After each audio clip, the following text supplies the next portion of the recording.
Let's get straight to it. 2011 Chevy Traverse. This is the 3.6 liter engine. So the easiest way to change the belt on this is going to be to come from the side, not up top. I'm just showing you how it looks up top. You're not going to be to do much from up here, so I'm showing you that now. You're pretty much going to have to do everything from over here on the side.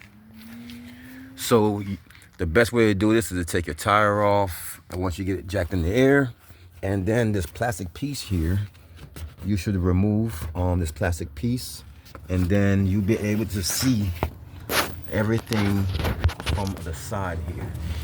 And you can clearly see all of the pulleys. You can see the tensioner right there. It's a simple tensioner. It's an automatic tensioner. I love these. Just get your Serpentine belt tool in there, and you could turn that clockwise, and that would release that belt right there, and you can pull the belt off of any pulley you want to pull it off of. So you can see the diagram, the belt diagram from here, and I'm just on the bottom. I'm not even really coming from the side, and I can still see my belt diagram. So if you need to see your belt diagram, this is it here.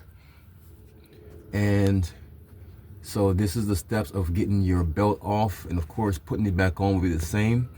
The tensioner right there, and run your belts around these pulleys and tighten up that tensioner, release the tensioner, and that's basically as easy as it is to get your belt back on.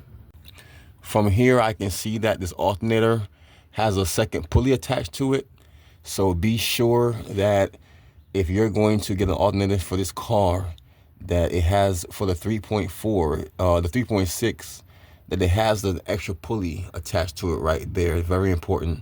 I've done cars before where the owner has gotten the wrong alternator. It only had one pulley, and I had to wait days for them to get the new alternator to finish the job. So make sure your alternator has two pulleys if you have the 3.6.